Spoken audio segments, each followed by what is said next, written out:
এদিকে বরগুনায় ভয়াবহ লোডশেডিংয়ে বিপর্যস্ত জনজীবন। এতে আর্থিক লোকসানে জেলার ক্ষুদ্র ব্যবসায়ীরা। দিনের অর্ধেক সময় বিদ্যুৎ না থাকায় বরফ উৎপাদন ব্যাহত হওয়ায় সমুদ্রে মাছের শিকারে যেতে পারছে না শত শত ট্রলার। এদিকে পটুয়াখালীতে ঘন ঘন লোডশেডিংয়ে বরফ উৎপাদন কমেছে আশঙ্কাজনকভাবে। এ নিয়ে আরও জানাতে বরগুনা থেকে যুক্ত হচ্ছেন সুজন আকন্দ ও পটুয়াখালী মৎস্যবন্দর আলিপুর থেকে জসিম পারভেজ। প্রথমে যাচ্ছি সুজনের কাছে। সুজন, বরফ উৎপাদন ব্যাহত হয় জেলেরা কেমন ভোগান্তিতে পড়ছে আমাদেরকে বিস্তারিত জানাবেন।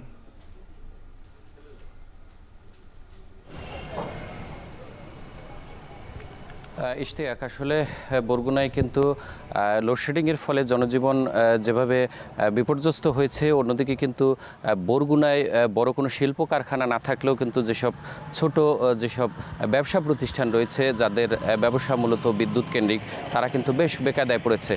আমরা কিন্তু একটি বিষয় জানিয়ে রাখতে চাই আপনাকে, মূলত বরগুনায় কিন্তু প্রায় 1 লাখেরও উপরে কিন্তু মানুষজন এই জেলা পেশার সঙ্গে জড়িত। তারা মূলত একটি বড় ধরনের আর্থিক লোকসানের মধ্যে পড়েছে এই লোডশেডিংয়ের কারণে। তারা বলছেন যে মূলত দেশের দ্বিতীয় বৃহত্তম মৎস্য অবতরণ কেন্দ্র পাথরঘাটা বিএফডিসি ঘাট থেকে কিন্তু প্রতিদিন শত শত ট্রলার সমুদ্রে মাছ শিকারের জন্য যায়। বিশেষ করে এখন ইলিশের ভরা মৌসুম চলছে, যার কারণে এই যে বরফের একটি বড় ধরনের চাহিদা থাকে, কিন্তু এই সময়টায় এই যে বারবার লোডশেডিং কিংবা ঘন ঘন যে বিদ্যুৎ বিভ্রাটের কারণে কিন্তু বরফ উৎপাদন অনেকটাই ব্যাহত হয়েছে।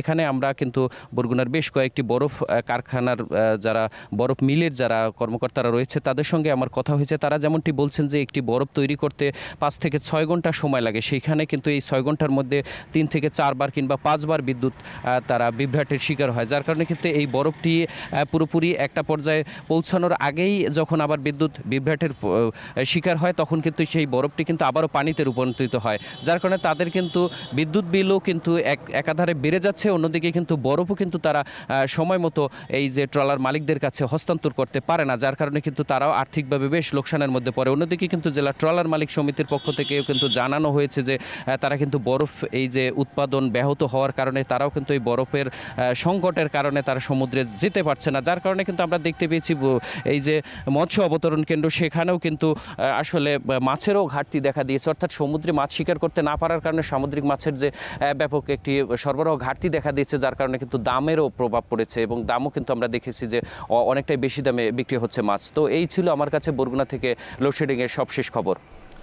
এ পর্যায়ে জানবো পটুয়াখালীর অবস্থা। সেখানে আছেন জসিম পারভেজ। জসিম, পটুয়াখালীতে বরফ উৎপাদনের সার্বিক অবস্থা জানাবেন, আর এতে করে বরফ সংকটের কারণে জেলেরা কি রকম ভোগান্তিতে পড়ছেন সেটা নিয়েও জানাবেন।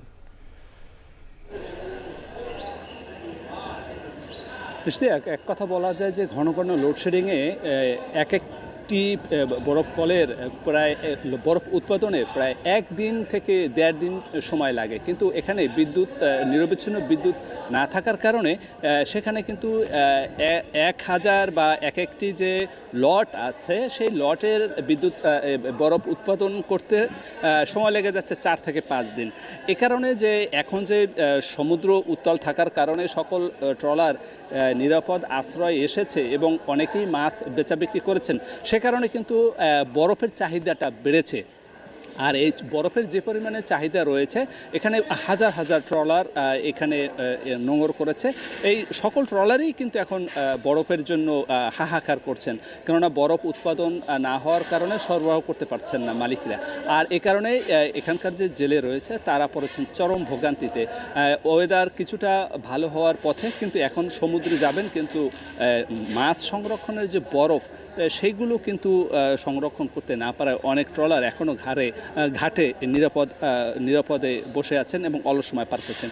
এখানকার যে আমরা বরফ কল মালিকের সঙ্গে কথা বলেছি, যে তারা জানিয়েছে যে বরফ উৎপাদন করাতে না পারার কারণে তারা কিন্তু অনেক লোকসানে রয়েছে, কেননা একটি বরফ মিল খরচ প্রতিদিনই কিন্তু খরচ রয়েছে, কিন্তু সে পরিমাণে তাদের কিন্তু আয় হচ্ছে না। আর আয় না হওয়ার কারণেই কিন্তু তাদের লোকসানের পরিমাণটা বাড়ছে, যেহেতু বেচা বিক্রিও নাই আর একই সঙ্গে তাদের আয়ও নাই। আয় না থাকার কারণেই কিন্তু তাদের এই এখন কিন্তু সংকটটা আরও বেড়েছে। তবে এখানকার তাদের দাবি, এখানে নিরবিচ্ছিন্ন বিদ্যুৎ সরবরাহ করা হলে বরফ উৎপাদন বাড়বে আর এই সংকটটা কেটে যাবে। এই ছিল আমার কাছে সবশেষ ইস্তেহার।